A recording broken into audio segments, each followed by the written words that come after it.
Aham. Ok. Uhum. Vamos lá, boa tarde, pessoal. A gente está muito feliz hoje em ter aqui com a gente a Valquíria e o Brian, discutindo um texto que lemos e temos várias dúvidas, várias questões, então, para a gente é um prazer estar aqui com vocês hoje, a gente agradece demais. E quem está nos assistindo também pode deixar perguntas, que a gente vai aqui conversando sobre essas perguntas. Michele, não sei se você quer falar algo, Mi? Ah, Ixi, eu acho que a Michele...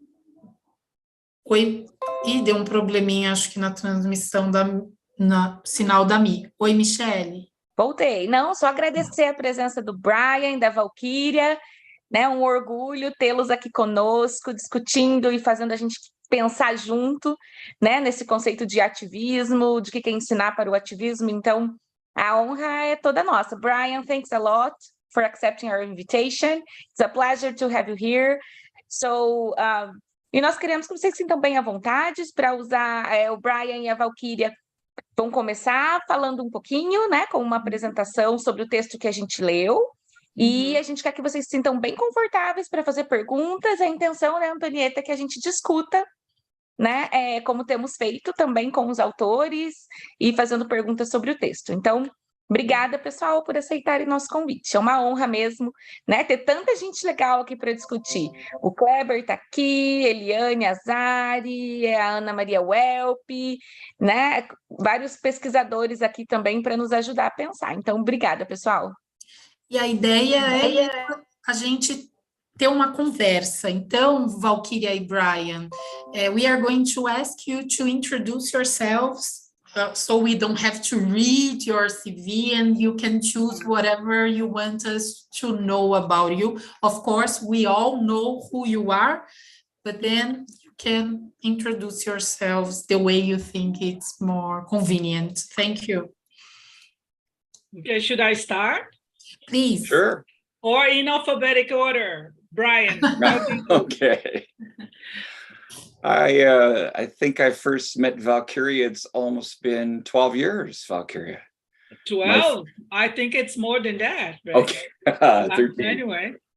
So I've been very fortunate, privileged to have worked with Valkyria and had a chance to meet Brazilian colleagues, students, many opportunities to share work, to write together, present together, and to see each other's settings and issues through that kind of comparison. So it's been wonderful. Currently, I am retired. The title I have is Senior Scholar. I guess it sounds a little more active than emeritus to me, so I chose that. And I'm still doing a lot of writing. I'm right now co-editing a special issue of Abrelin journal with Valkyria and Kleber about the BNCC and language policies. So that's been great. And I've just been very fortunate to still have good ties with scholars in Brazil. And many have become close friends. Lately, I would say most of my work has been in the area of emotion and affect. And we'll talk a little bit about that, how it relates to critical citizenship. And I've been very interested in a research methodology called duo-ethnography that I've done some publishing with Brazilian colleagues.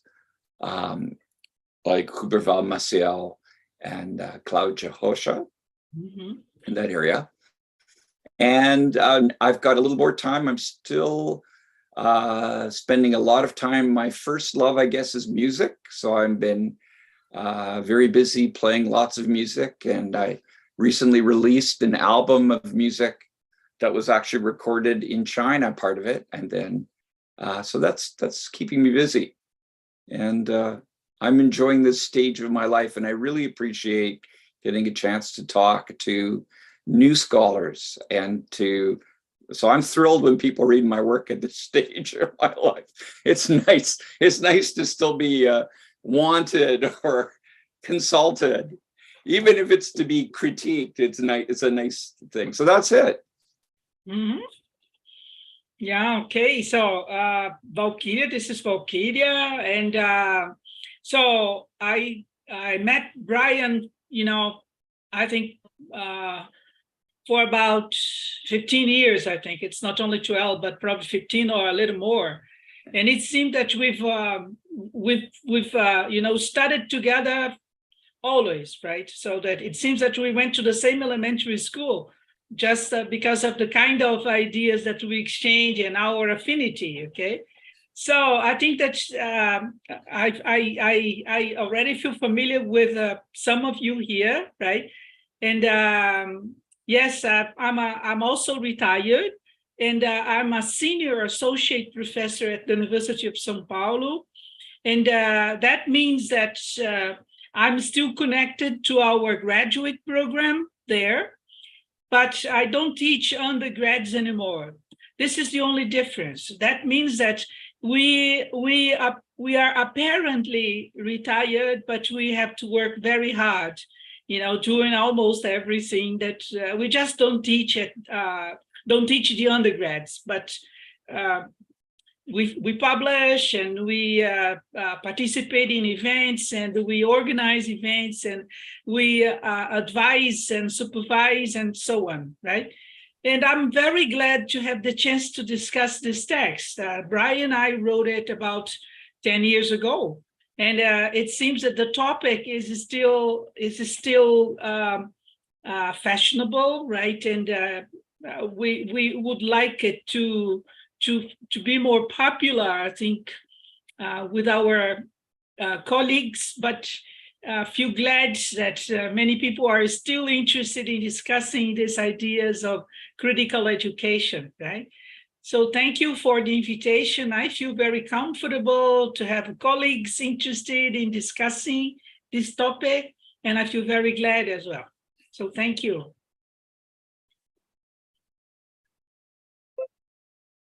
So,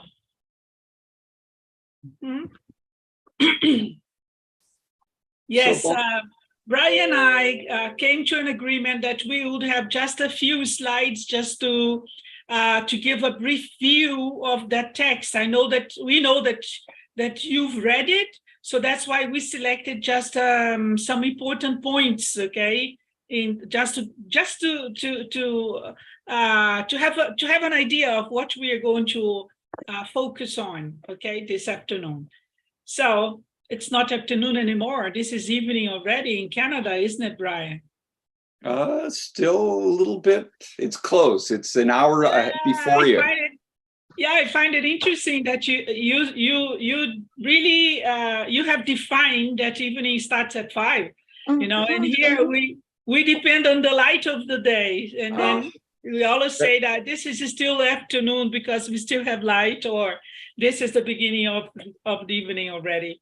Yeah, anyway. We let clocks rule our world too much here in Toronto. Okay, so yes, somebody's going to be in charge of it. Is that Luciana or Michele? Acho que é a Michele, né? Michele? Coloca no modo apresentação para a gente ver melhor, né? Já coloquei, não tá para vocês? Não. Não tá na tela inteira? Acho que você vai ter... Para de compartilhar e faz de novo, porque o Zoom às vezes tem isso, né?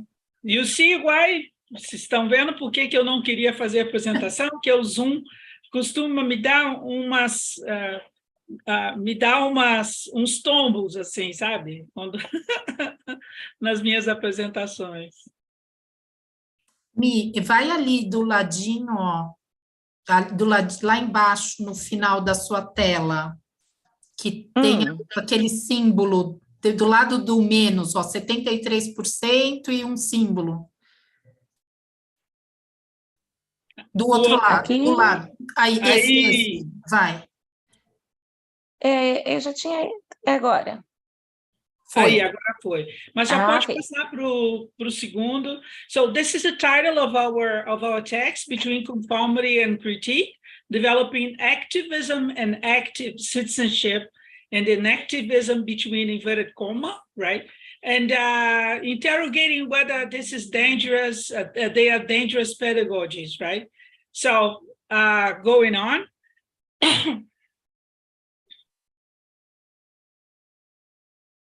Yeah. Okay. This is the title of the text, and also where everybody can find it, right? It was first published there in Revista Interfaces, when this journal was celebrating, you know, the very good relationship Brazil has with Canada. So it was a Brazil-Canada, part of a Brazil-Canada project as well, right? Okay. So let me tell you how our discussion started. I mean, the discussion with Brian. We had been part of this Brazil-Canada project, and we were discussing, and there was a lot of, I think, similarity with Brian's research in Canada, because in Brazil, we had been discussing critical perspectives. I've been discussing this for decades, as some of you probably know. So this, it all started with my master's degrees research. It was in the 80s, right?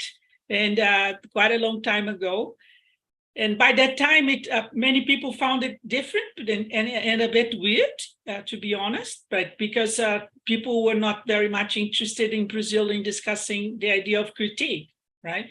They were much more involved with the idea of applied linguistics, but from another perspective, from a more linguistic perspective, not an educational one, right?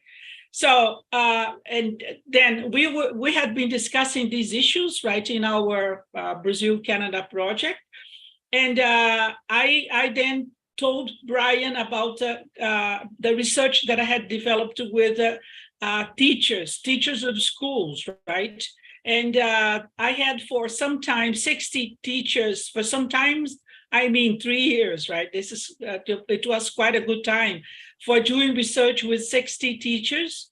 And our idea was discussing critical perspectives, but not only critical perspectives, and then also about the local and global values. Of course, that this was from 2010 to 2013.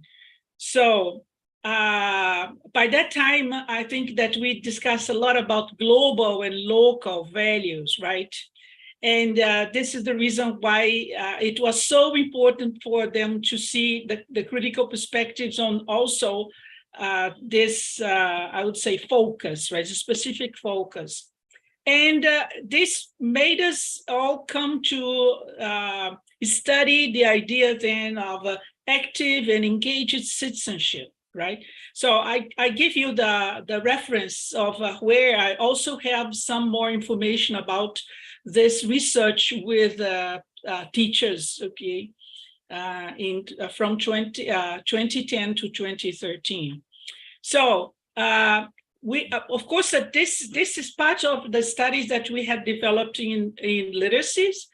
And in literacies, one of the topics that I find fascinating is exactly this idea of citizenship. I remember in the 80s, I also discussed this topic with teachers, and I found it very interesting to observe that to them, citizenship meant only rights and duties, for example, and they were not very much aware about what else could be done in relation to that. And I was glad to find more, I would say, more reading of other colleagues that had also been doing research on literacies that had published on citizenship, engaged or active or critical citizenship. It depends. Some authors are going to make use of different terms, right? But meaning about the same. So if we go on to the next slide. So in that investigation on active citizenship in Brazil, some of the outcomes that we came to were teachers valued the proposal of active citizenship. But there was a however, right? And this however meant they think that the rights and responsibilities concept is the official one, requiring no change or addition. So for them, this was already defined in Brazil. And they would even tell students about the rights of children, for example, or direitos da infância, direitos dos mais velhos. They would many times take those rights and sometimes discuss them in English or translate them into English so that the students would have this kind of conversation, in English as well. But I started realizing that that could also mean a way of understanding or reading their resistance in relation to changes that could probably be necessary. But anyway, so another outcome that we had by the time is they found it hard to work with a new concept, considering that they don't feel prepared to work with the new theories and practices. And they found it as a challenge, or they were very, very cautious in relation to these ideas. What do I do? How do I practice this idea of activism? And I then started discussing with them that it was not exactly the probably activism, the activism that they thought that we had always been discussing here in Brazil. It had to be another way of activism anyway. And they would also interrogate whether it could promote critical education or whether it responded to new liberal interests and needs instead. And I realized it, I understood it, I made a meaning, in relation to this kind of assertion, understanding their certain skepticism, right, in relation to active citizenship. But at the same time, I understood what they meant by that, because I see literacies as a very interesting proposal, but of course that it can also be absorbed by new liberal proposals. And we can go ahead with the discussion a little bit later if you are interested, right? So going on. Okay, so this is Brian and I then discussing already about the working on two sides of active citizenship. Of course, nowadays we think that maybe there are more sides, okay, than not only two, right? But by that time, we discussed the ideas of conformity and critique, right? And this is what is meant by this. So going on, this idea of conformity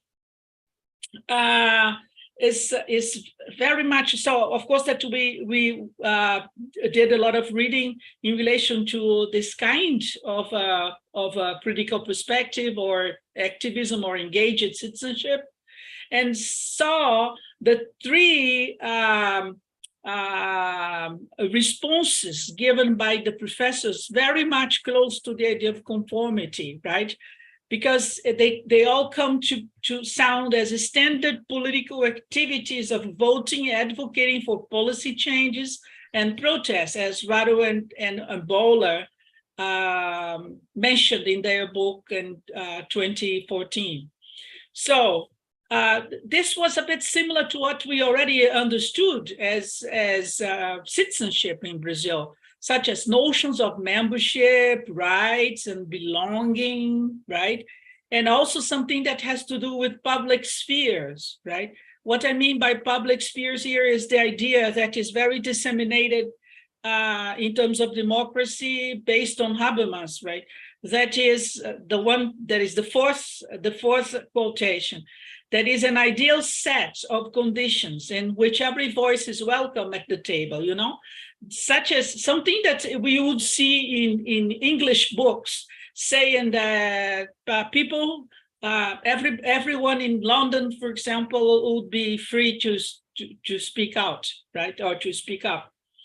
So we would see examples of public sphere and people having freedom to give their opinions, and they would either be followed or be debated anyway, right? But this idea would come very much from Habermas, right? So, however, we wanted to introduce and develop a little more the idea of critique, right?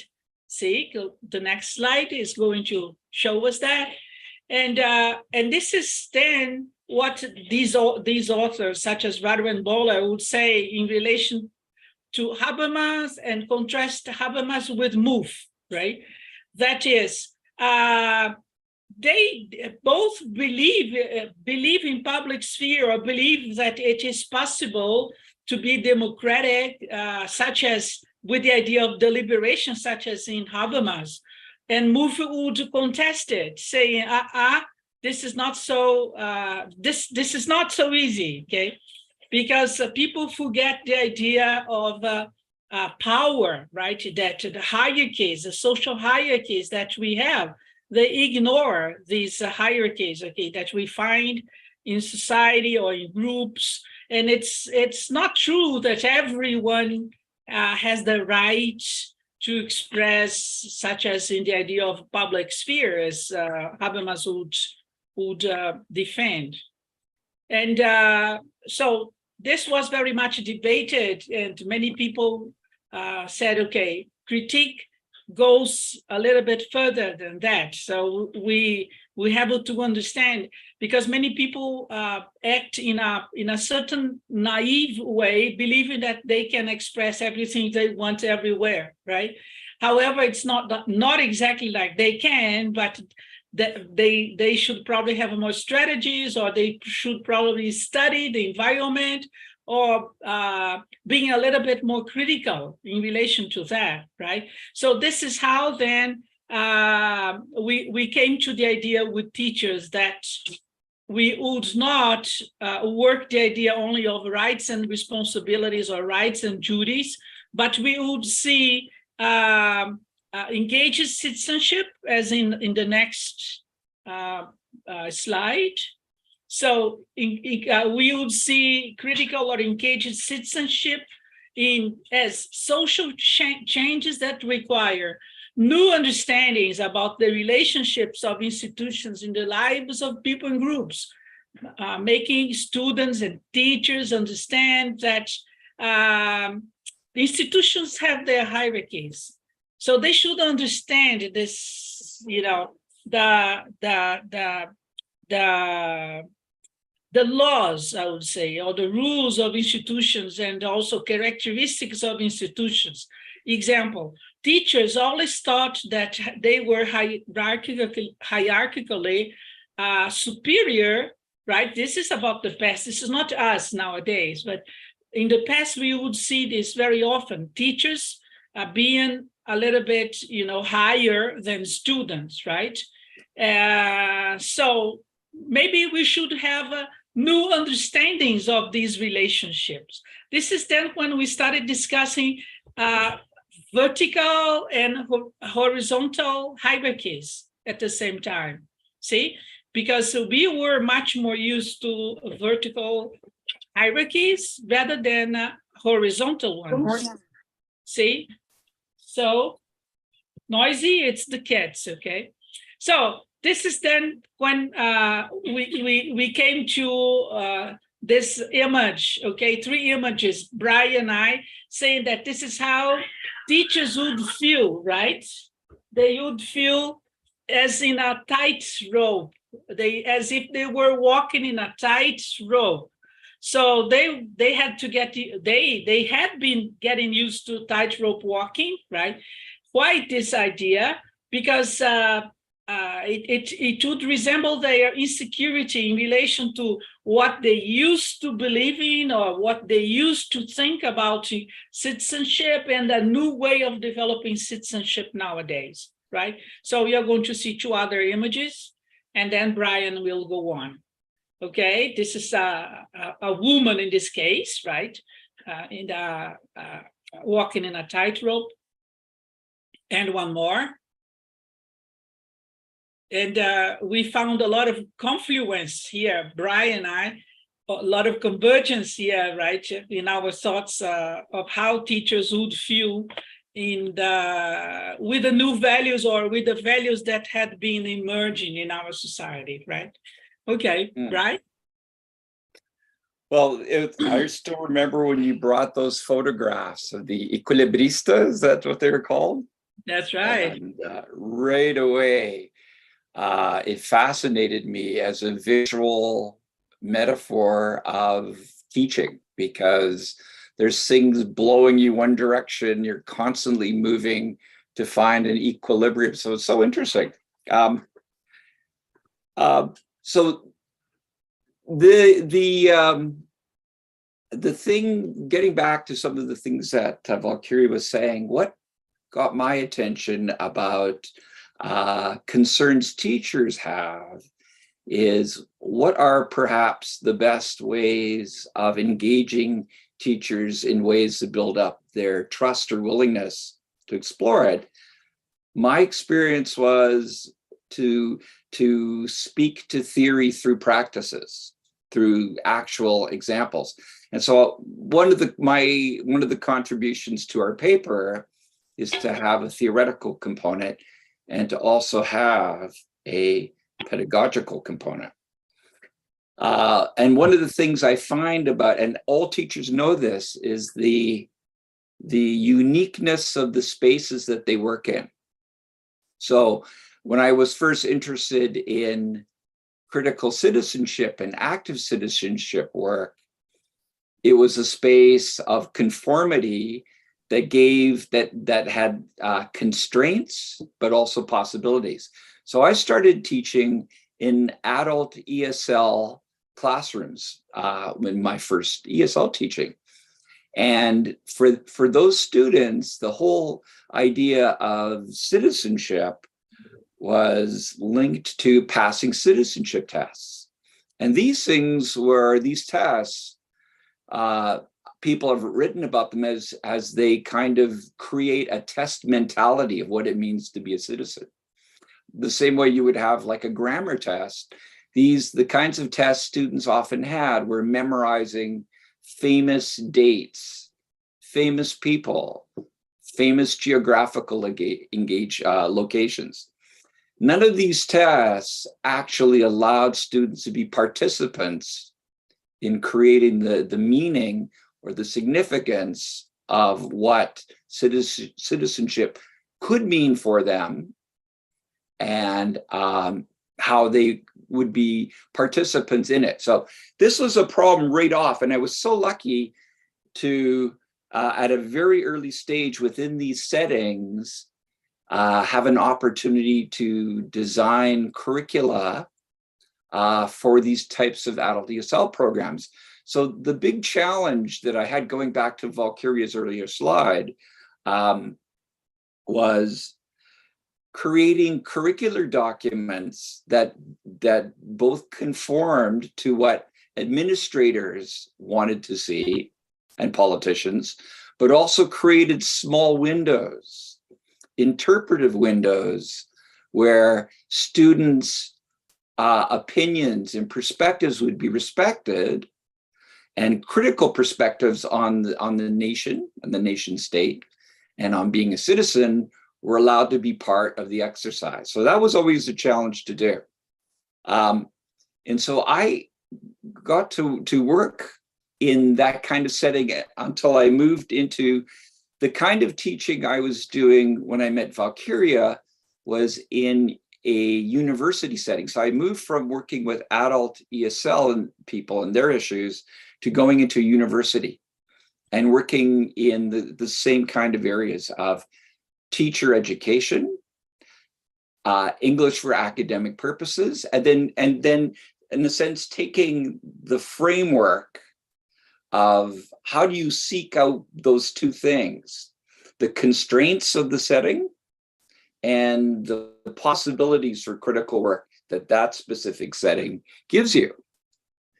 So that kind of led to the work we were doing. The work I was trying to contribute to the group was specific to at that stage in my career, the opportunities and the problems of doing university English for academic purposes.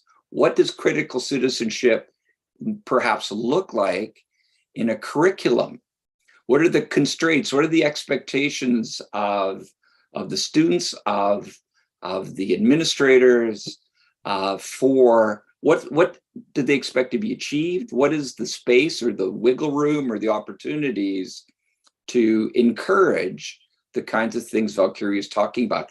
An opportunity to enter public spaces and to project their own needs and identities, but also be able to understand when their own interests are perhaps being challenged and threatened in the community. So the kinds of things that I was looking at was that activity in the book. So this first slide I have here, and if you can just, I have it on the animation. See, I don't know what that is in the Portuguese, and so if you can just press it all. So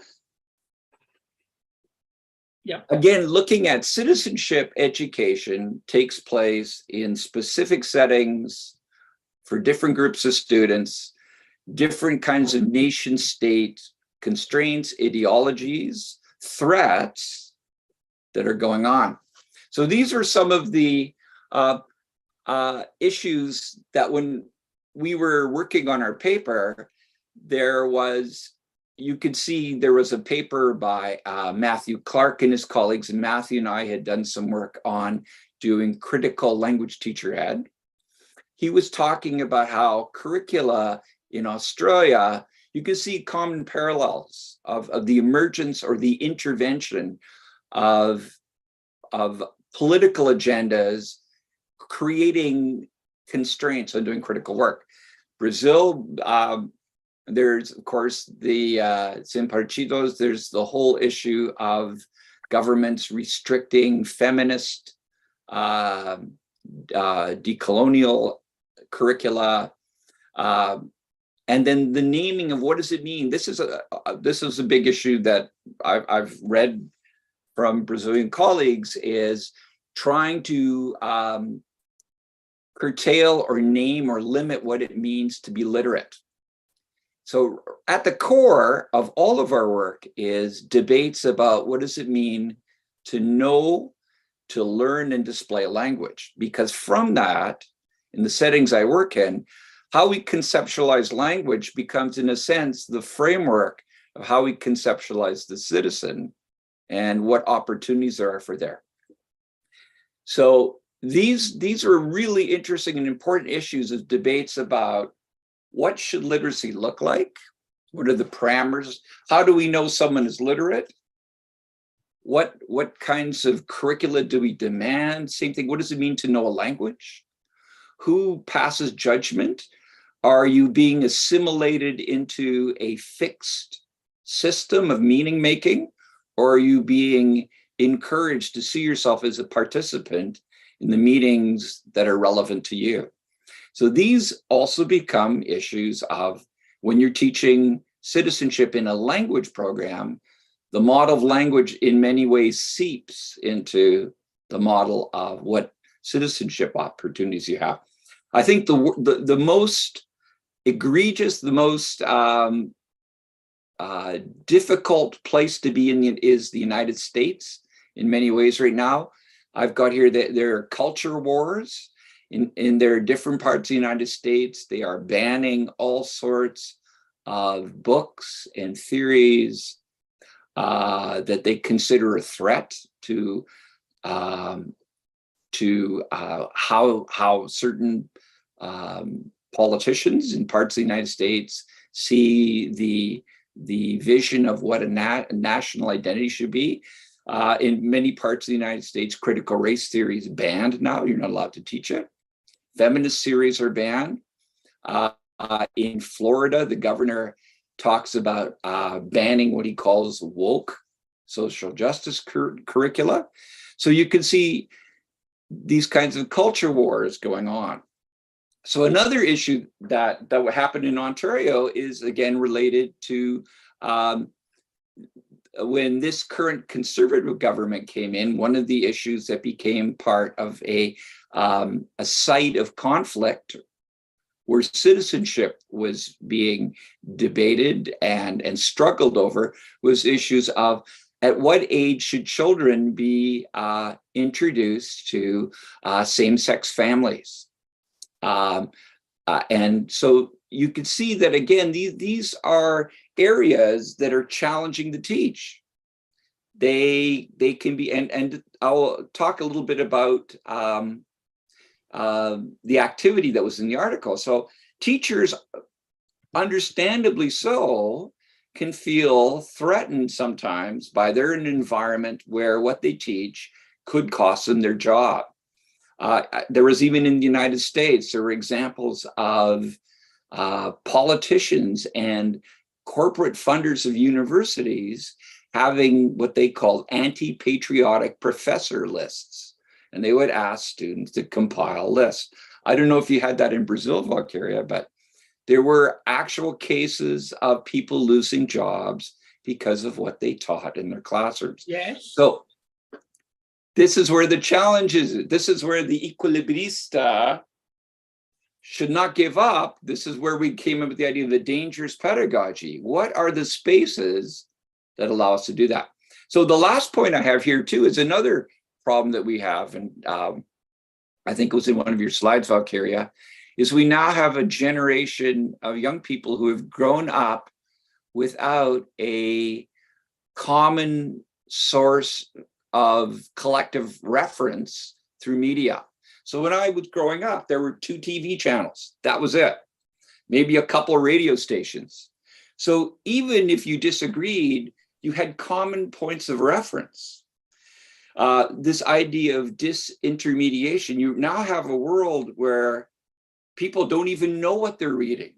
There's not even a commonality to debate sometimes. So it's like people are talking over each other's heads. They've invented and are living in media spaces that they control exactly the information they get.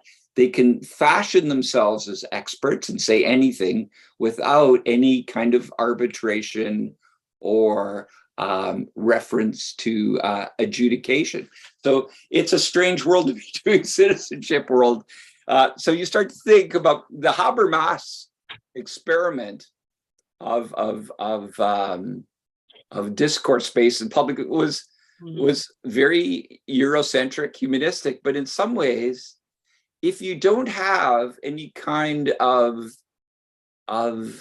measure of source of agreement, it's a difficult world to live in. It's where you can become the slippery slope of people not respecting anything other people say if there isn't some kind of adjudication. Even the idea of what's her name that wrote about this, not dissensus, but agonistic. Even the theory of agonism is on a kind of tightrope of we must agree to disagree without slipping into violent conflict. So even then, there were some kinds of rules of what are the limits to where our dissensus can lead. So agonism was a struggle and a recognition that we may never agree, but it also has a rule that it cannot slide down a slope of violence, which you see in the United States in citizenship. You saw that, and you saw the occupation of Brasilia. You saw the attack on the Congress. We were close to something ugly happening in Canada, what was called a freedom convoy. So that's kind of the background of this activity in the article. So Valkyrie always had me looking for fabulous, exciting tightrope walking pictures. I like this one. So here, this is kind of a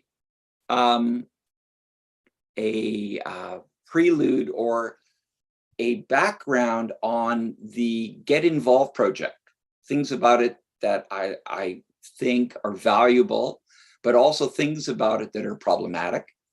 The activity values the perspectives. So I guess if you've read the Get Involved project is a project where university students research and present an NGO doing social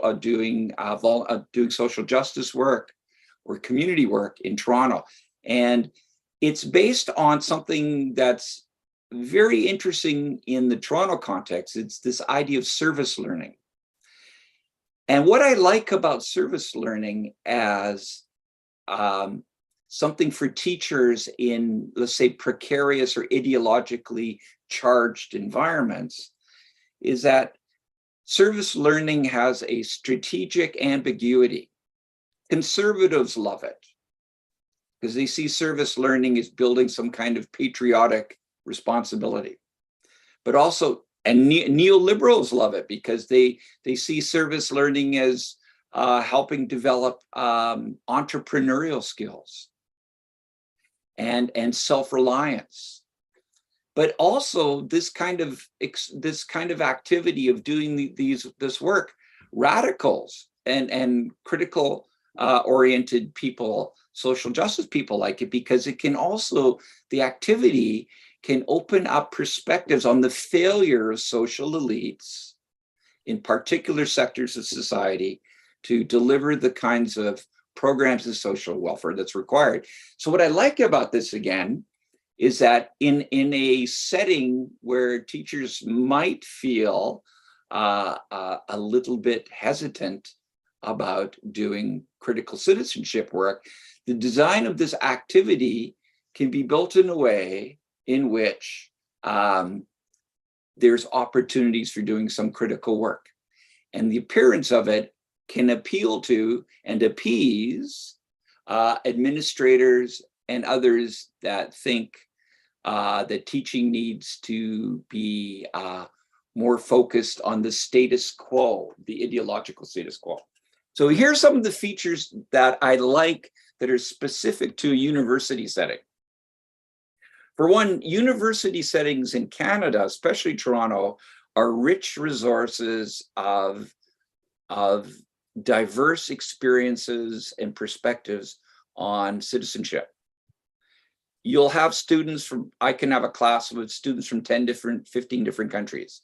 So when they do research on the Canadian setting, they're going to say things that I'm always surprised about. And when their peers hear these stories and perspectives, it is a valuable way of showing perspectives on the society, the nation state, how it treats its most vulnerable citizens and newcomers, that is a resource that can be utilized. So in this assignment, it's key for me. I always build in, part of the assignment is that perspective.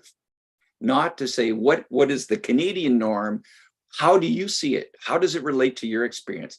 How does this organization relate to the kinds of experiences you have? What are the gaps in this organization?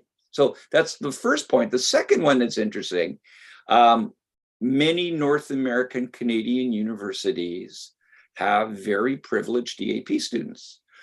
That are sometimes far wealthier than their professors and are driving much nicer cars than their professors. And so Stephanie Vandreck has talked about this context of privileged EAP students. So this kind of assignment has another interesting focus of critique.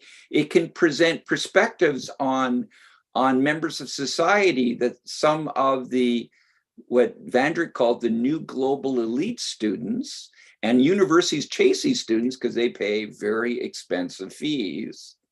So it's an opportunity for students and as a teacher to create assignments in which they will be presented with and see aspects of the society that maybe they haven't looked at in their own setting.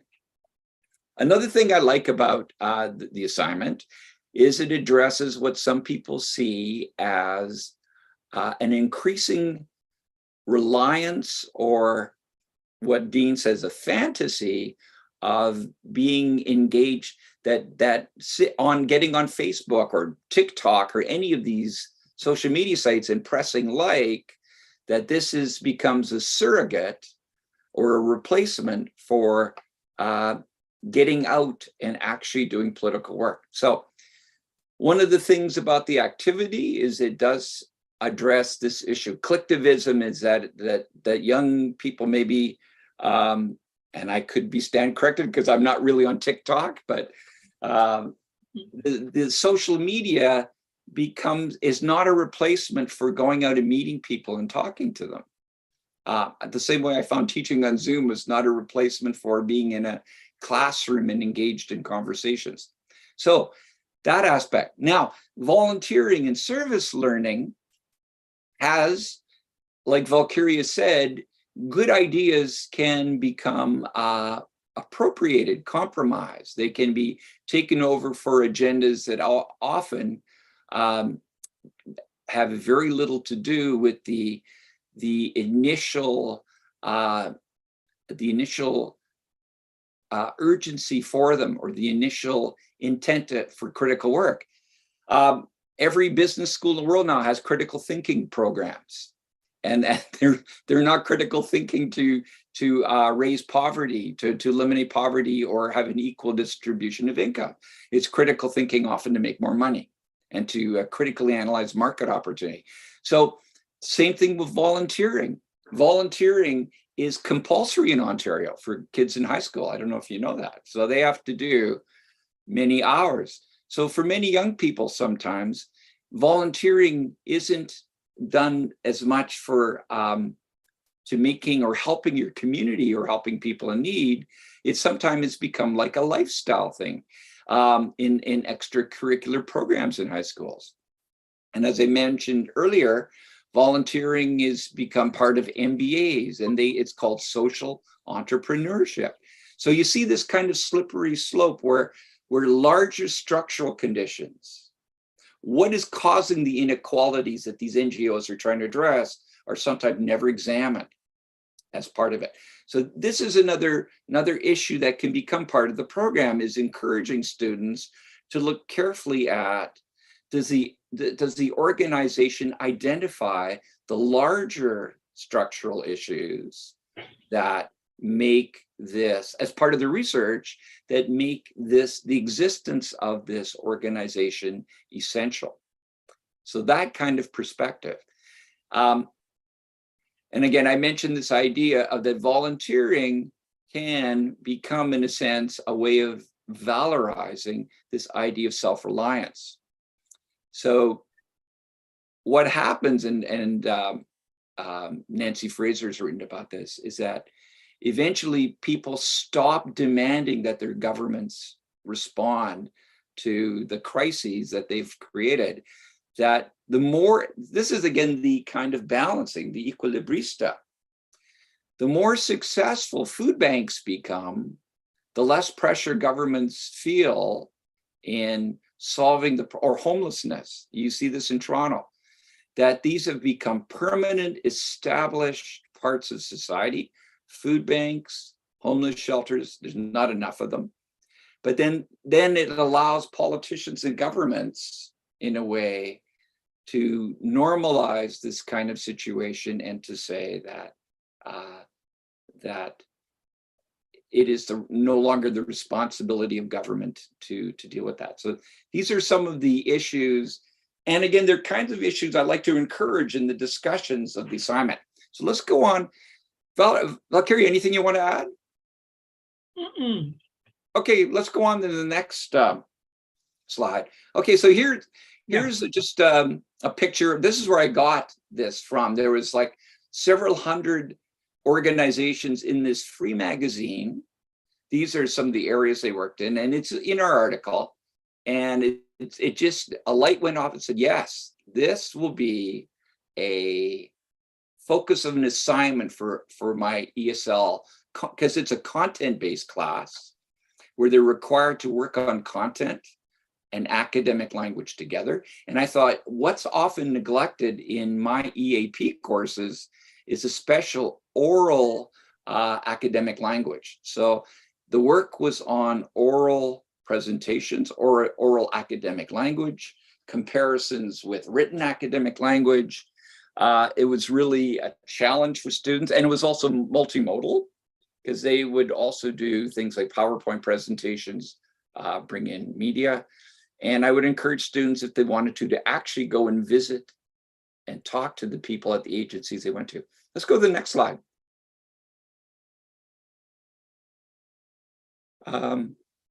Okay, good. Yeah, so this just gives you an idea of what the assignment looks like. The third bullet point, you can see the thing, it's important to research and critically analyze the problem, the issue. This is always hard. It really, it goes back, it takes a lot of work. Students sometimes, again, it goes back to, what does it mean to learn a language? Some students will come in and say it's enough to copy and say exactly what the organization website says. So getting students to read behind the lines, to investigate articles about the problem takes a lot of work. So I always tell them, you know, as the teacher, the difference between the B and the A is this critical perspective to examine the agency and the social problem, and not just to repeat their own media and propaganda. And then, of course, the last point is, again, critical for the class in our own work, an ethnographic and intercultural perspective on their agency, and then to look at it in the context of Canadian society. What does the organization and the issues it addresses suggest about Canadian society? So that's the assignment handout. We spend a lot of time. We do preliminary presentations. Students ask questions. I try to encourage, again, going beyond just a description to critical analysis, an experiential analysis, and also looking at the implications of their analysis towards their own experience and the Canadian experience that they're new to. Let's go on, see what I have next. Okay, so in the article, this is one of my favorite, well, there's two presentations here. The one on the left for students that went to a St. Francis table. Mm-hmm. And one of the most interesting aspects is how they noticed that the whole St. Francis table was designed around the emotions of dignity and respect. That people who went to this place were treated as if they were spending $100 for dinner, but they were spending nothing or $1. So the whole setting was created to look like a real restaurant, and it was run by Franciscan monks, and you see one there. So they did a fascinating job on. Okay, and so here are two outcomes. You can press the next one too. Great. So a summary of it is, again, looking at what are the constraints of my setting. I'm working at a place where students expect, programs expect, that they will develop academic language learning. But I've tried to expand, what does that mean? That it can also be a setting where two things can happen. So as I'm balancing on my tightrope, I'm balancing the development of academic language, but I'm also, the activity creates the potential and the possibility for looking at various aspects of critical citizenship, having students rethink what it means to learn about language, not just a set of grammatical, lexical genre forms to memorize, but as a tool, as a form of social inquiry, that the language is learned by doing things that are meaningful in the society. These are young people. it is also part of their identity negotiation and how they see themselves in public spheres and public spaces. And the idea is encouraging an ethnographic perspective that values their perspectives and agency to act, to see. And it looks at the broader issue of volunteering and service learning. What are the ethical and responsible forms for local and global work? And a lot of these NGOs, it's so interesting, are NGOs that are located in Toronto but have global offices. So students will study an NGO that like say Doctors Without Borders, that has branches in the country they've come from, but also a Canadian branch, and they get to look at and see the activities in these different transnational settings. Let's go on. I think that should be it. No, yes. How should we understand volunteerism? So posing the question, questions for all of us, as leisure lifestyle, or is elite cosmopolitanism? Yeah, is it content for social media? God, Facebook is full of people volunteering without having any perspective on the structural reasons and problems that requires them to volunteer in the first place. The same as a site of social class relations, social reproduction. Volunteerism is really an interesting topic right now. There's a fabulous documentary on TV here called The Last Tourist. And it talks all about the problems that this kind of volunteerism creates in the countries in which young people go to. There's a whole series of issues that have come up. Is it a form of governmentality? Are we limiting our own understanding of what volunteering is about, and service learning? So the Foucauldian notion of the subject who in a sense is disciplining his or herself, becoming comfortable with the neoliberal state, becoming too familiar with the neoliberal state because we are complicit in the neoliberal state. Is volunteering like that? Also, is it a site of emotion and desire? Because for people, there's a very strong desire and emotion to want to make their communities better places. And they come to see themselves and desire to be a person that can make a difference and to do this. So that's another aspect. And that's related to the Foucauldian notion of ethics, care of the self. Is volunteerism a way that we come to recognize or think we recognize ourselves as ethical subjects at this moment in time? And then the last one, again, is something that I mentioned earlier. Each setting creates its demands for conformity and its opportunities for critique and agency. Where are those spaces? Where can we find them? And how can we work in them? And that's kind of, that was my perspective on that activity, and part of our discussions. I think that's it. Mm-hmm. Yeah, I think just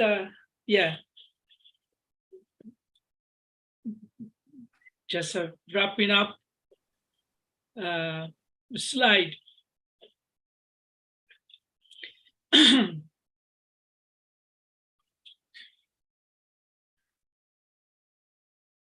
Mm-hmm. I hope I didn't speak too quickly. No, it was amazing. Thank you, Brian. Thank you, Valkyria. Now we wanted to see if you have questions. Or comments. Or protests. Comments. Or disagreements, yes. Yeah. There's something from how to promote it. As you said, it's a conversation, right? Yeah. Yes. There are two questions already. Me. We are in, elas estão no chat. The first one is from Ademar. Ademar, would you like to talk about your question to present it? Ademar is here, yes? Yes, but I just had a surgery, so I cannot speak very well. So if you can read the question, sure. I appreciate it. Okay, Thank sure. You. Thank you very much. Okay. And it's a pleasure to be here with all of you. No, thank you. So Ademar is asking how to promote critical thinking in a world full of different perspectives embedded by a neoliberal point of view that still states the need of a world citizen whose values should be from the global north. Otherwise, you are not global. Wow. But do we have to be global? That's the point, right? Anyway, don't think so. Not anymore. After your classes, Gladys classes, and all of that I have been learning from you, not anymore. Okay, yeah, not anymore. Now, you know, okay. Let's say I always remind my students and people I talk to that we cannot forget that we live in a new liberal society, right? But that does not mean that we have to behave and become and be only new liberal. So maybe it's sometimes we have no way out, I think, right? But our struggle is exactly to keep eyes open in relation to the contradictions in this idea of new liberalism and global societies. That is inequalities, for example. That is, the hierarchies and the opportunities that are not the same to everyone, for example. And this is something that we have to be on the alert for me, right? So I think that some decades ago, people would have a kind of a campaign to make people want or feel like going global, right? But it seems that we now are more critical in relation to that because we now see the consequences. This idea of global societies may have broad advantages, but also lots of disadvantages that we know. Just to cite a binarism, okay, in society, disadvantages and disadvantages. But of course, it's much more complex than that, right? But exactly for me, I would give you an answer in relation to this. I think we have to work much more with pluralities rather than convergence, right? I think that our society that is based on what I call the written language society, for example, is very much trained to go for universalities, convergence, patterns, standardizations, right? And we should not neglect this, but we should add much more plural views. You see, this is how, for me, we can work on this idea of critical societies and critical thinking, right? Okay, maybe Brian. Yeah, it's such a good question, Ademar. I think the idea of globalism is really in retreat right now. I think the biggest threat is we don't publish about globalization anymore. Have you noticed that? I think the biggest threat in the world is the re-emergence of nationalism tied to ethnicity, and then these are part of what's happening in the United States is battles over, and so like Valkyria said, there is no opening to diversity in a lot of this resurgent nationalism. So you see this happening in Europe. You see countries not allowing refugees in, imposing single language policies. So the backlash against cosmopolitanism is very big right now. And even in Canada, the idea of global institutions for governance, or even things like the World Health Organization, there's resentment of any kind of global body telling, you see this United, telling nation states and populist governments, telling them what they should do in terms of healthcare, vaccination, economic policy, migration. So if anything, I think the global north is in many ways a myth. There certainly are dominant epistemologies out there, but they're also being contested inside these countries. So one of the dominant epistemologies, it certainly was over the last few, maybe not epistemologies, ideologies, was the emergence of multiculturalism in Canada. Well, that's fueled a lot of resentment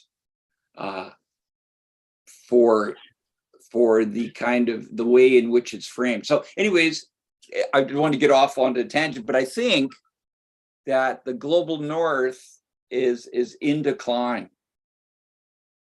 And part of that decline is the excellent work of colleagues from the epistemological sense, the excellent work of colleagues in Brazil and other countries that are challenging the perceived neutrality and universality of things like language teaching or a methodology.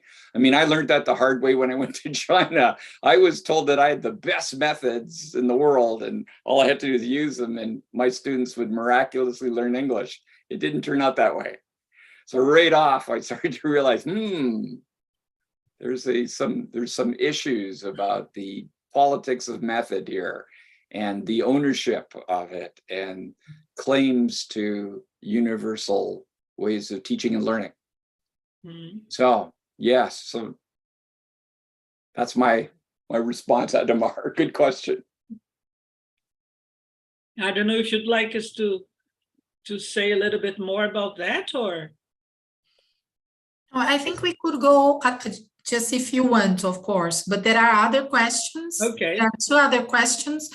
And maybe, Pedro, if you don't mind, we would go to Susan's question because it's related to this one. Do you mind, Pedro?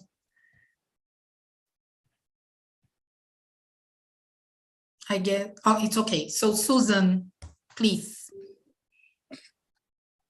Oh, thank you, Antonieta. You're welcome to read the question. But so I remember I wrote down or tried to write down what Brian said at one point about we must agree to disagree without falling into violent conflict or something like that. Brian, is that what you said? Yeah, that's my reading of Chantal Mouffe's idea of what's an agonistic rather than antagonistic.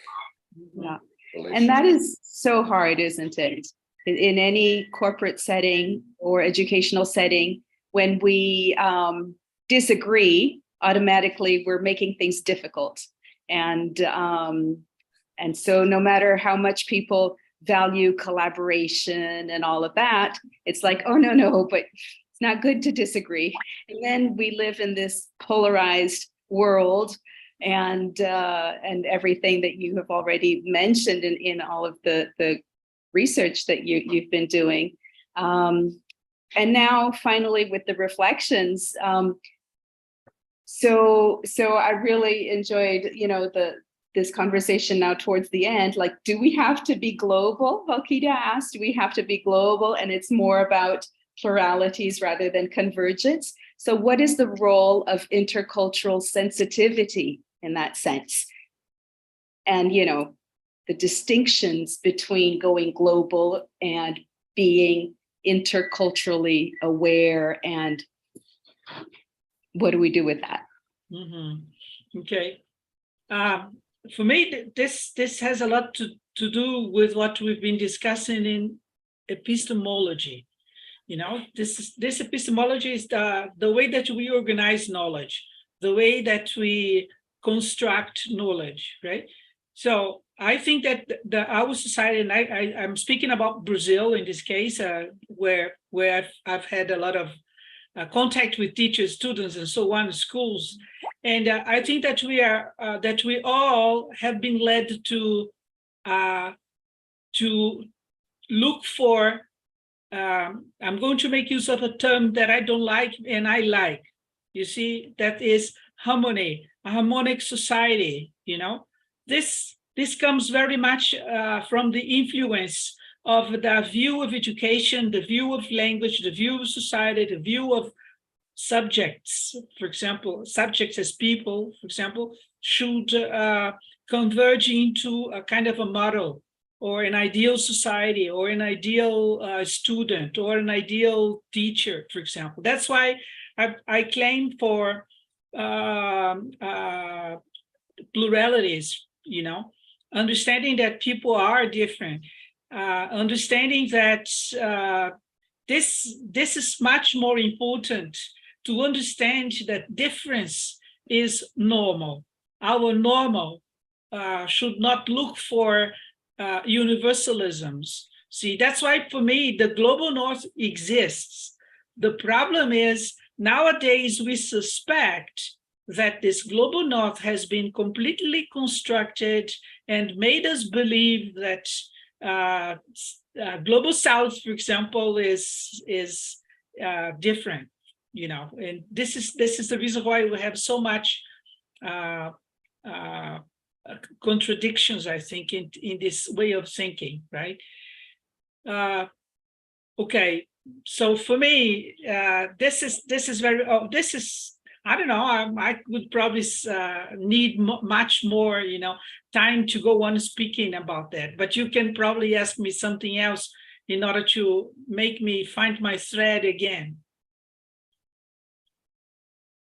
Maybe just touch on the topic of intercultural sensitivity, or because just to discuss a little bit about the distinction between the convergence of globalization and intercultural awareness or intercultural sensitivity.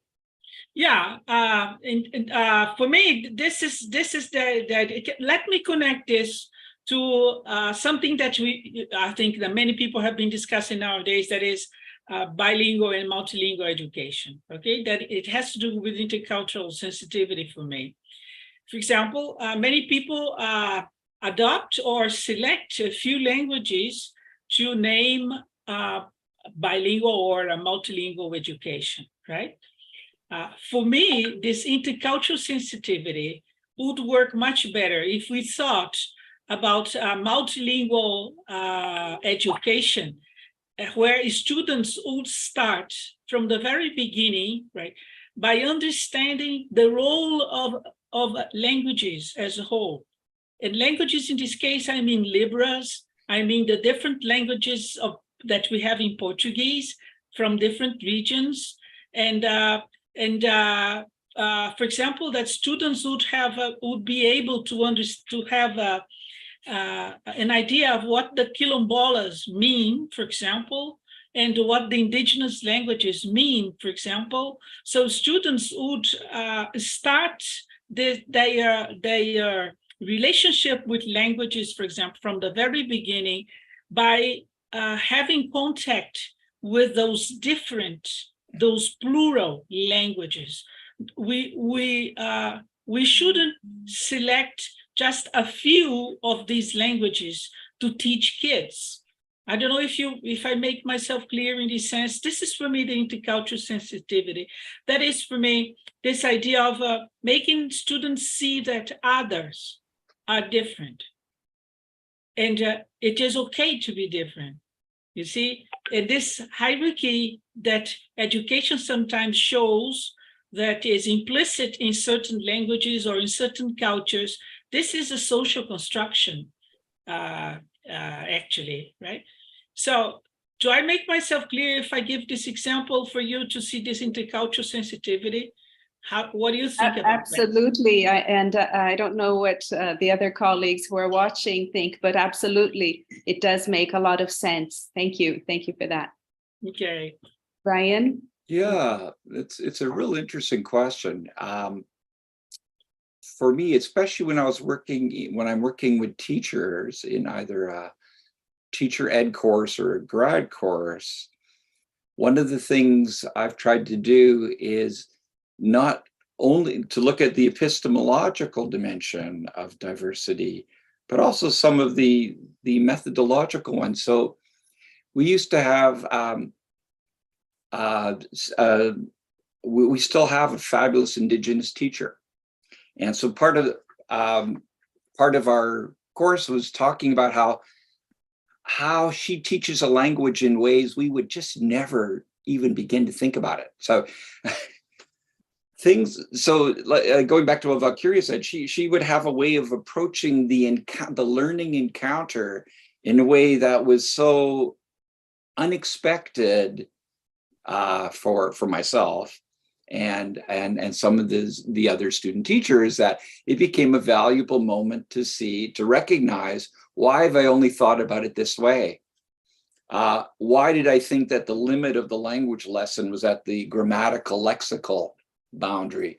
For her, it was our Indigenous Algonquin teacher, Anishinaabe Moan teacher, would always place the language learning in a more of a social context that was beyond even having content that we would see it. It was tied to identity. It was tied to ecological spaces and places. So that was interesting. But then there was the reverse.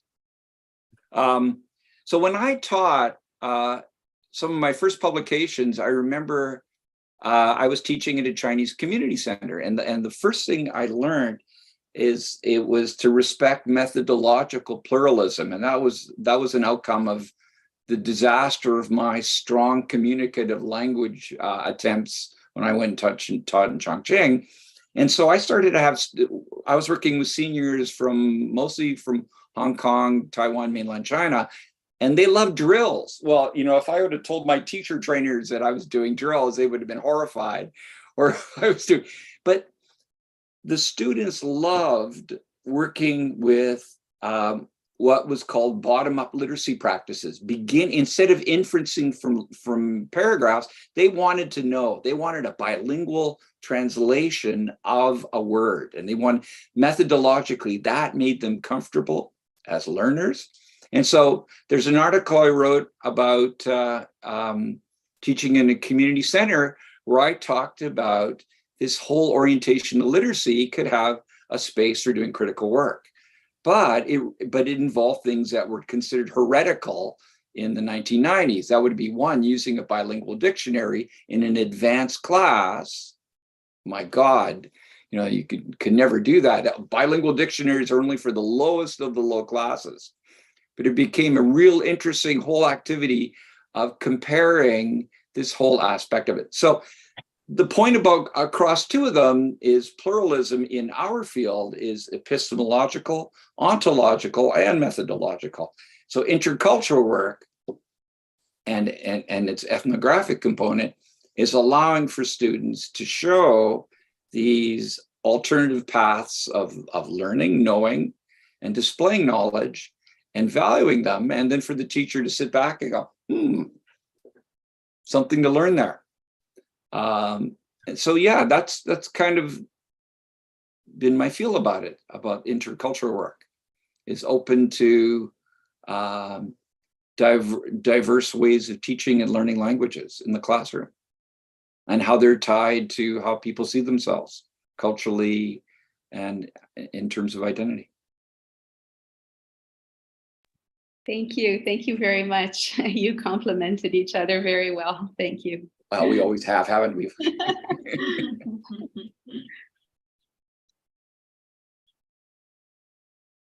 I don't know if someone wants to add anything here. Fe, now you are here with us. I've been with you since the beginning, but not in the car. I was driving, but I was driving, yes. Well, I think the discussion is very, very interesting, and I'm very glad to hear the discussion mainly on globalization and how this has changed from how we had emphasis on the topic, and now we have a more critical perspective. And I think that the practical examples also and the mentions to our reality are central. What brings me ideas to think and reflect is, can these things that are dangerous to our lives really become part of the way we teach and the way we get involved with reality? Because you used a lot of involvement, engagement, and I keep thinking.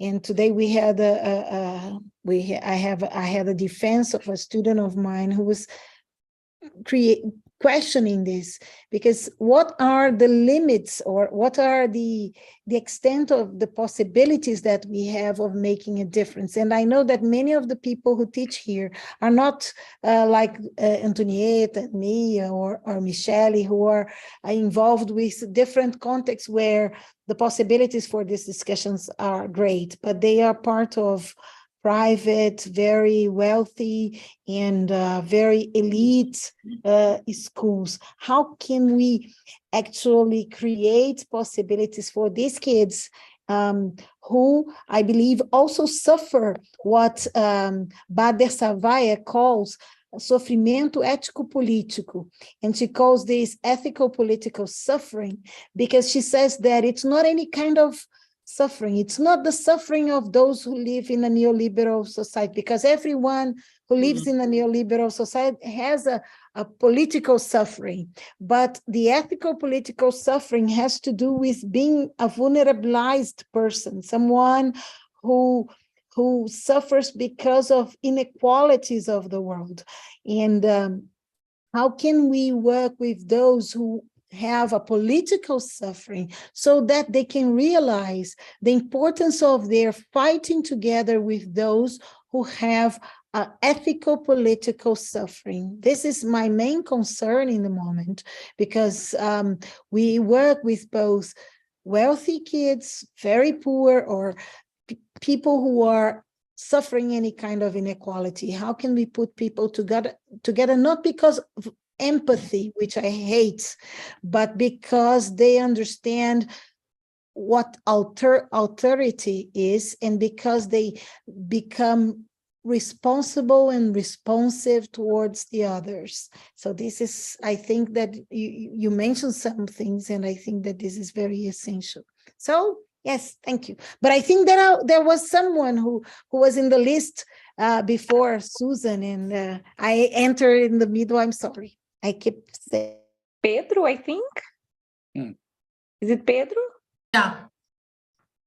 I see Pedro's question here. Yeah, but just quickly, Fernanda's question is a really important one. I remember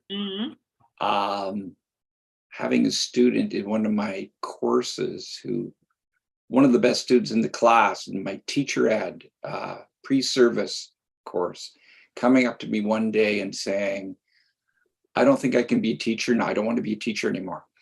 And I was kind of like shocked. I thought, oh my God, this is like my best student. Why?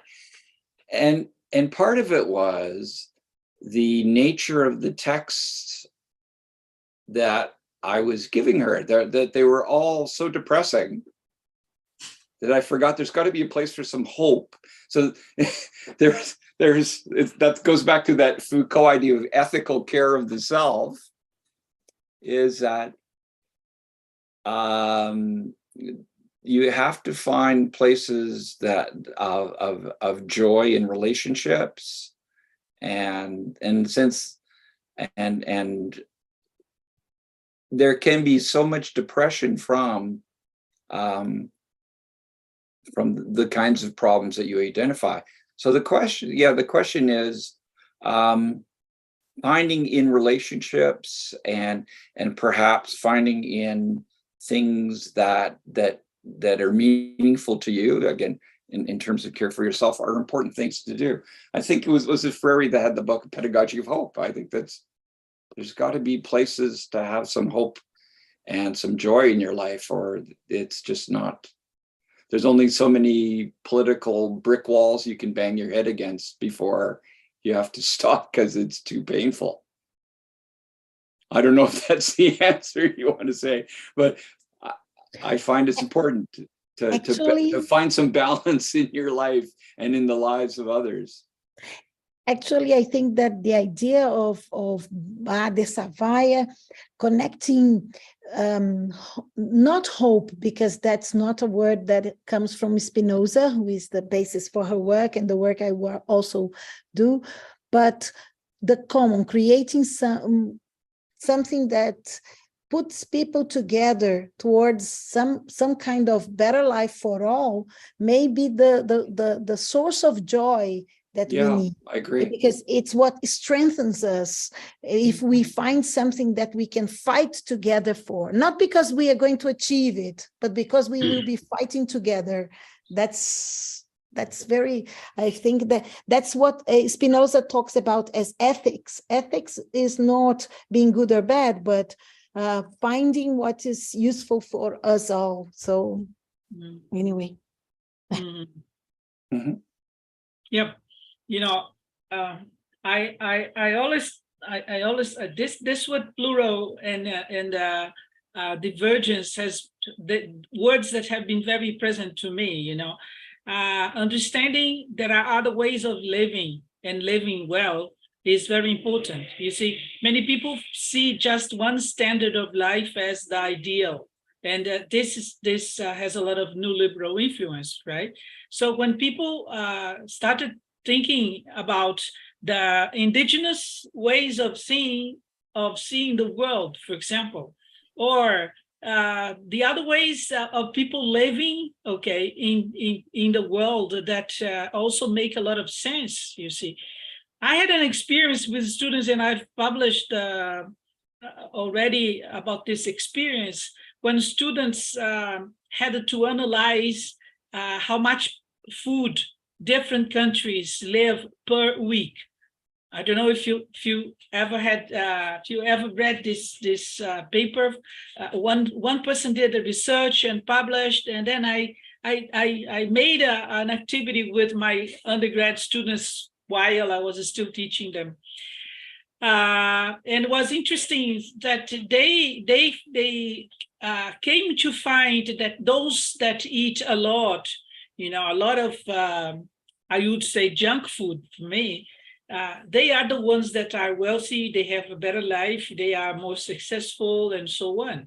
And when they show families that live on grains, you see, they don't eat processed food, for example, they live on grains, and their way of living is different. For example, they would classify them as the poor ones and those that are unhappy because they haven't reached, you know, what the ideal world is or should be like to them. For example, this world has not come to them, and that was interesting to observe that how they tend to see the world from the same lens, and lenses that are built up in many times in schools and universities and bubbles, and you see, it was hard for them to see how important it is to see difference, because those differences would make them see that there are different possibilities as well. We don't have just one way out, for example, you see. So I found that kind of work interesting, just the way that you do, I know, Fernanda, in your brincadas, right? Those activities, the ones that you promote with the people, and people that would say that are marginalized, between inverted commas, of course, but to many people, right? And make them see different views and bring this experience so that people see the different perspectives from them as well, right? So for me, one way of working with this is promoting pluralities. You see, it's making people see differences and opening up windows, so that people can see more. So like the idea of expansion for me makes a lot of sense, right? Before Pedro, I just would like to add something. I really like Kandal's interview in which she says that she asked many teachers, how do you deal with differences in your classroom? And the answer was, there is no difference. We are all the same here. And why do you deal with differences in this way as something negative? So, yeah. That's the idea. I've said in one of my texts as well, homogeneity has never existed. It has been invented, right? So people started believing in a homogeneous or homogeneous society, and they believe that there is a homogeneous or homogeneous classroom, for example, and this has never existed. You see, this is how I started working with the heterogeneity, right? See, let's see more heterogeneity in what is considered homogeneous or homogeneous, right? So, Pedro, we are very sorry. Your question was the second one, and everybody was before you. I'm sorry. Go ahead. That's okay. So actually, I lost my question because I lost connection. But something that caught my attention was when Professor Brian Morgan was sharing about his experience on curriculum design, and he mentioned these ideas of creating windows for where issues of social justice could be included. They could show up in the syllabus, and I know that for like state schools in Paraná or even in private institutions, there is a very well predefined curriculum, and they have things that do not necessarily include that. We do have documents that do share the discourse of being an equal society, but when we have, like, for example, we have this plataformização, I'm not sure how to say that in English, but we have technology being pushed into the classrooms, and they are based on like business English for 14-year-olds, and like it's being controlled that if the teachers are following that, and then I guess it's a little pessimistic, like we see a lot of working with social justice in language education, and sometimes like we do not conform, but rather we see ourselves having to abide by those legislations and school policies. And then I was wondering how much of like civil disobedience could there be? Like how much can we look the other way from the legislation and do what we are committed to doing? Yeah, it's a matter of stance, but I mean, where do we fall on the like the equilibristas? I mean, like, it's more of a reflection question rather than I think one of the questions, and one of the issues you in a sense have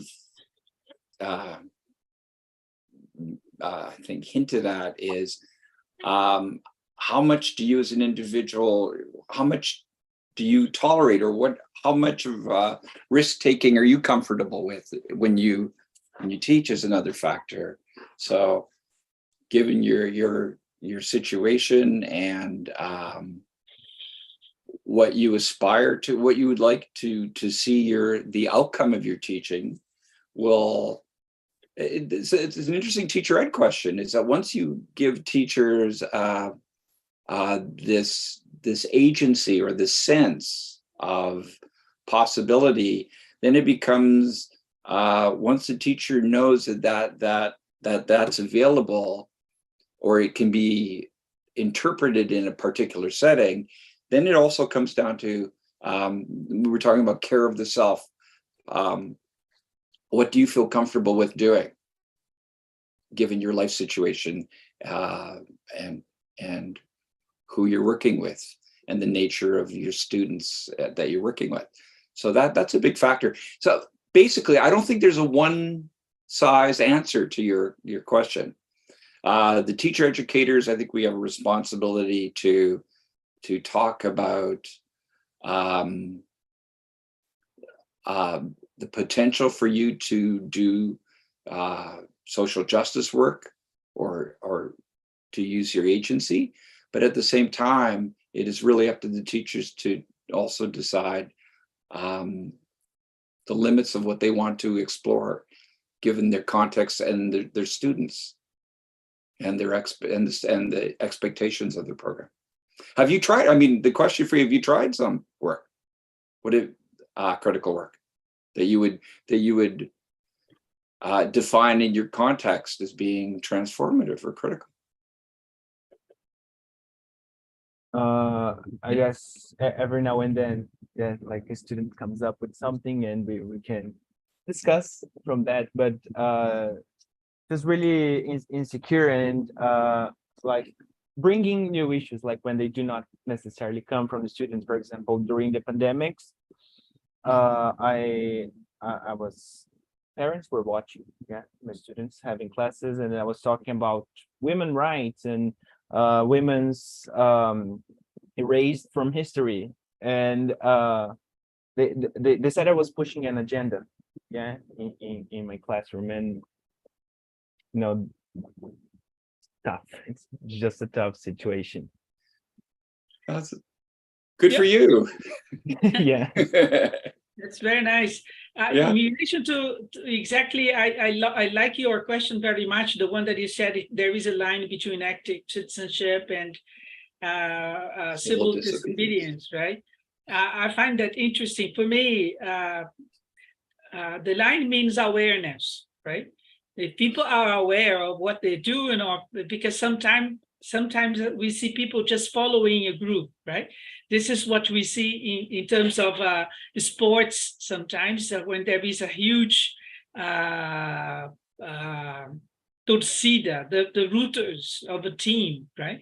And sometimes they don't know what they are doing. They follow a leader, right? This is scary for me, right?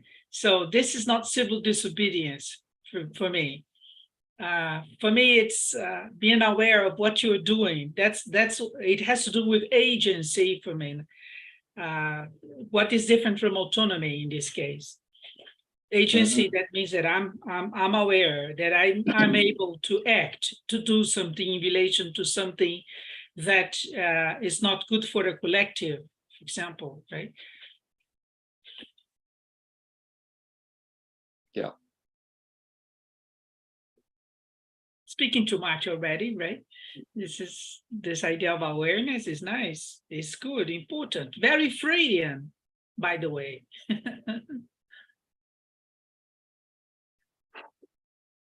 That's a good question, Pedro.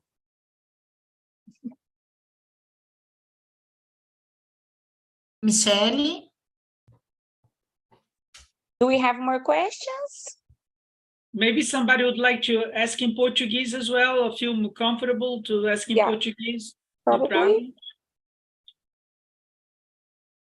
I think we have... Eu vi umas perguntas no chat. Acho que a Teca fez, não foi, Teca? Terry. Terry, ó, Teca. Ó, tô doida. A Terry, eu tinha entendido, desculpa, Terry, que era um comentário, but would you like to comment? Exato, it was just a comment as I was listening to you, thinking of literature as a possibility, like if you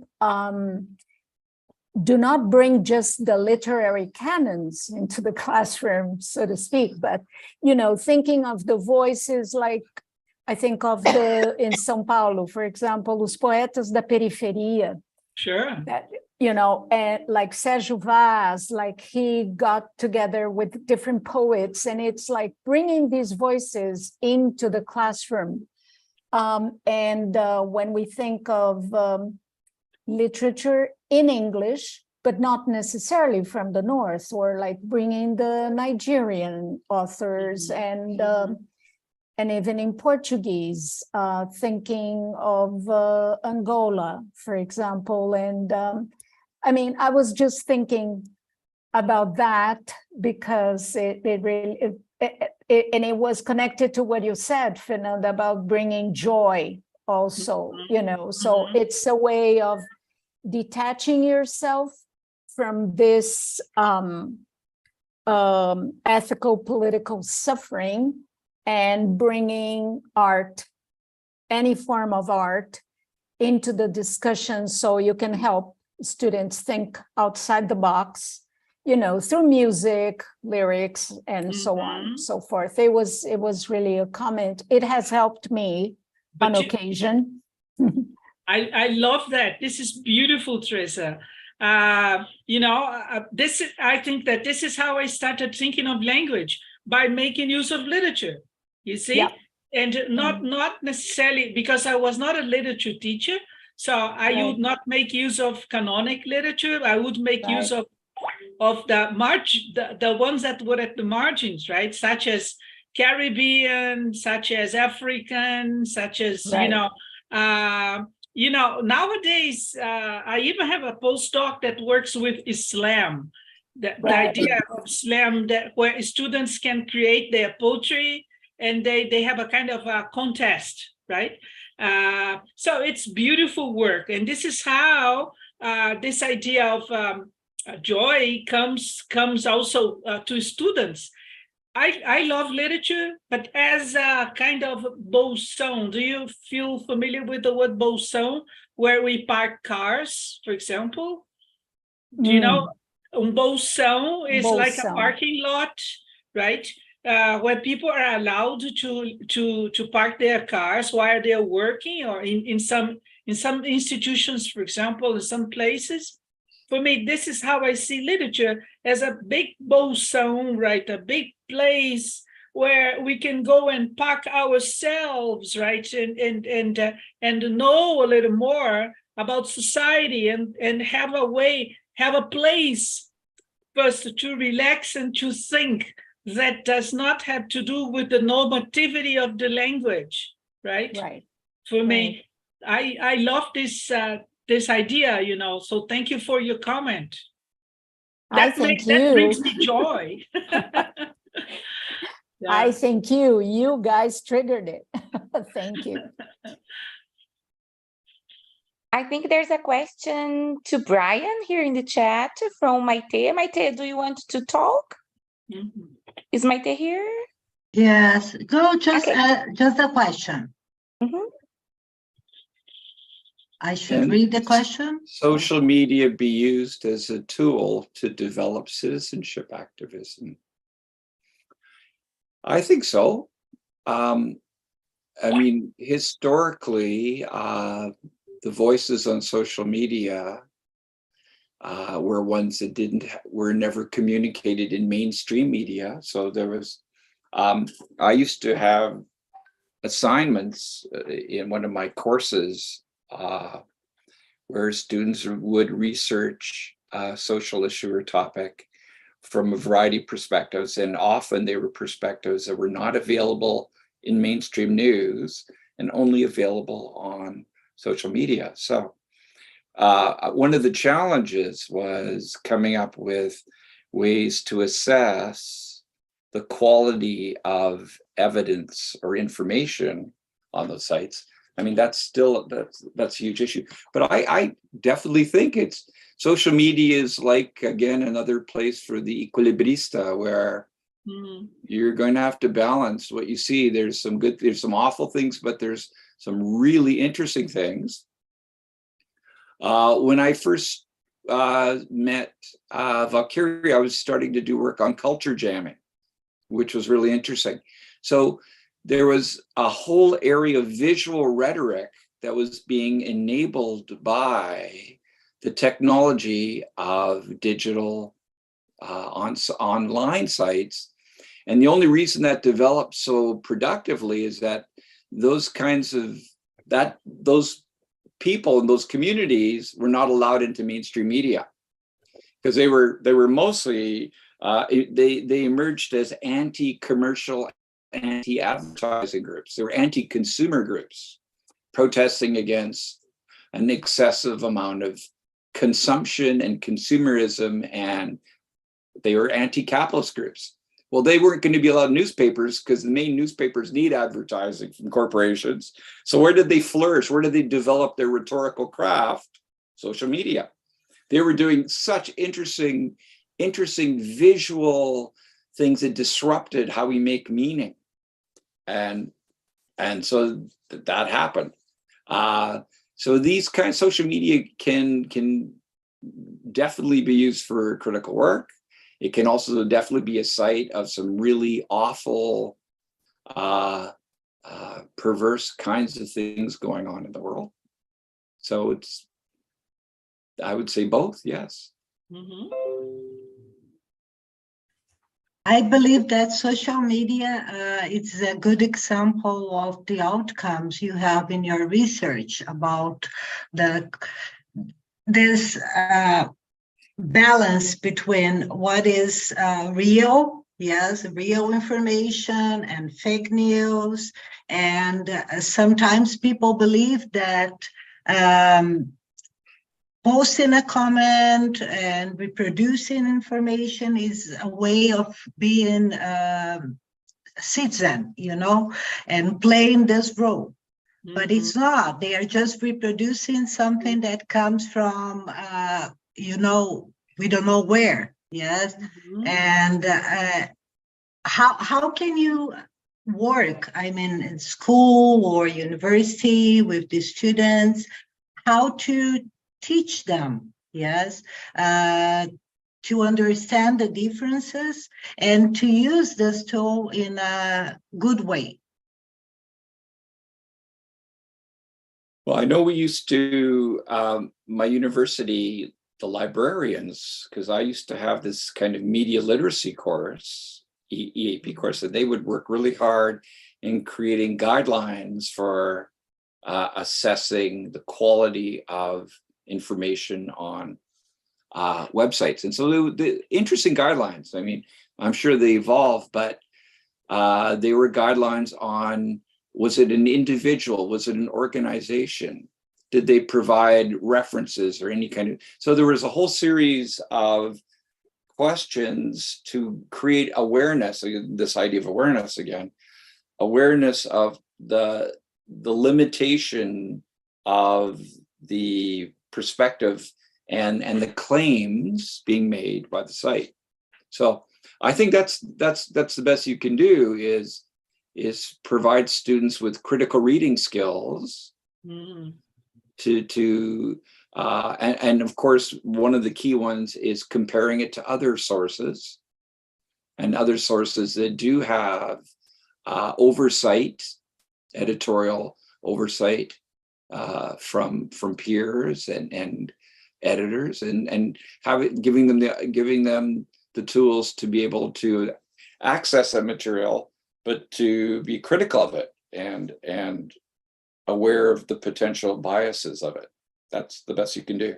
So critical reading skills. And that can be in the form of questions. Questions that you give students to pose and ask about the information. I like this idea of comparisons very much. Making the students turn a certain gender into, no, not gender, genre, into another one, right? That makes them see differently. You see, such as once somebody has said, how do I make my students enjoy Guimarães Rosa, for example? I said, ask your students what this story should be like, for example. And some students started making cartoons, or comics out of the stories.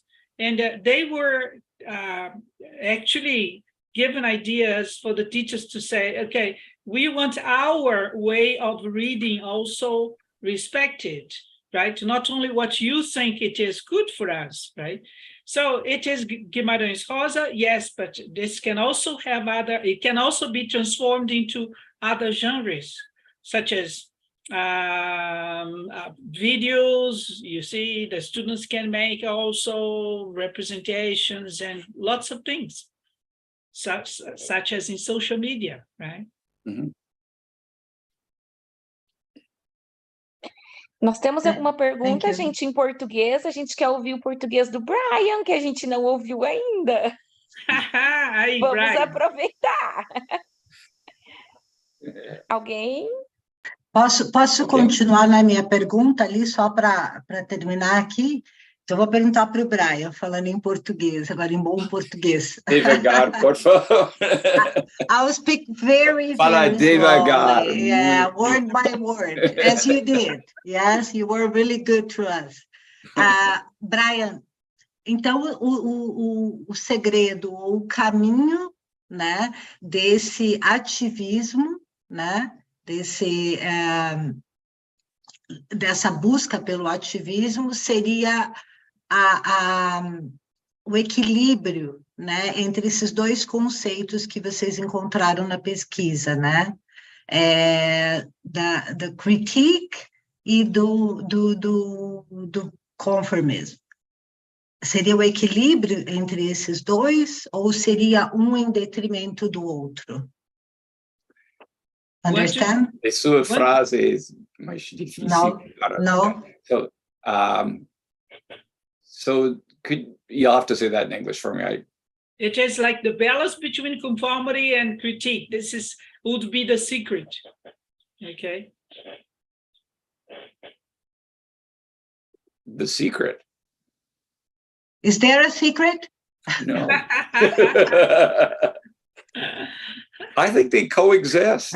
I think it's being aware of the opportunity, So I think it was I loved Foucault when I was a grad student. I probably read too much of it, and he always said you had to be constrained in order to be enabled. That the source of oppression were the conditions of I don't think he used emancipation, but that was the source of transgression. Mm. That the conditions of one's constraint created the pathways for one to resist it. And I think that was his whole politics of the subject in the subject and power. That power worked on individuals, but the conditions of oppression or of disciplining the subject, those created the opportunities or enlightened the subject as to what can be done. So again, looking at your own situation. That's right. Maite, vou te responder em português. Ok. Então, eu tenho um segredo do viver bem ou sobreviver na sociedade, mantendo um pé no trilho, um pé fora do trilho. Essa, para mim, é o equilíbrio. Um pé no trilho, porque muitas situações me exigem que eu não posso tirar o pé do trilho, mas não posso pôr dois pés no trilho, senão eu perco a minha própria identidade. Uhum. Eu perco meus momentos de escolha, meus momentos de crítica, não é? Então, eu não entro para a conformidade das coisas só. Para mim, o pé no trilho é a conformidade. E, para mim, o pé fora do trilho é a possibilidade da crítica. Então, assim eu vivo, como aquele tightrope walking. You see, that's trying to live and survive. Yes. Probably that's the secret. A semana passada, no nosso encontro, nós falamos um pouco dessa questão do bem viver, né? e do quanto que muitas vezes a crítica pela crítica, ela te acaba estagnando, né? Sim. Então, você ter esse balanço, esse equilíbrio, e essa imagem, né, da corda bamba ali, me parece ser, talvez, a própria imagem, a ilustração, o segredo, né? Uhum. Uhum. Obrigada. Ok. Obrigado. Eu que agradeço. Acho que a gente também, pelo horário, tem que ir encerrando, mas tem uma pergunta do YouTube. Você quer falar, Luciana? A pergunta é da Samantha Ramos. Ela pergunta: What's going on in Paraná nowadays? Goes against everything we are researching. Então, se ela parou assim. Trouxe um comentário. E aí, só para aproveitar também, Valquíria, que eu acho que essa fala sua do um pé no trilho e um pé fora dele, tiveram alguns comentários ali no YouTube também, então foi o destaque. As pessoas destacaram ali com as aspas, acho que ficou forte. Pode me contar, eu não estou vendo pelo YouTube. Foi isso. Bom, acho que a gente vai encerrando, né? Queria muito agradecer novamente, em nome da Fê e da Michele e de todos nós, a presença da Valquíria e do Brian. É sempre uma oportunidade muito importante, esses momentos que a gente tem para discutir, para pensar juntos, e que muitas vezes eles vão se tornando cada vez mais escassos. Então, é sempre um privilégio ter essas conversas tão qualificadas. Obrigada, viu? Thank you, Brian. Thank you, Valquíria. Eu agradeço também. Agradeço. É um privilégio para nós termos pessoas, colegas, para discutir essas ideias, né? É muito agradável isso. Tomara que tenham outros momentos como esse. Muito obrigada. E vou aproveitar, gente, dar um recado para a próxima semana. Então, a gente se estrutura sempre com uma discussão, a partir de um texto, e depois discussão de pesquisas, né? A gente tem pesquisadores aqui. Eu fecho aqui, Antonieta, desculpa, vou interromper. A gente se despede, então, do YouTube? Eu esqueci do YouTube, desculpa. Muito obrigada, pessoal do YouTube. Agora, voltando para os nossos orientandos, que precisam discutir pesquisa.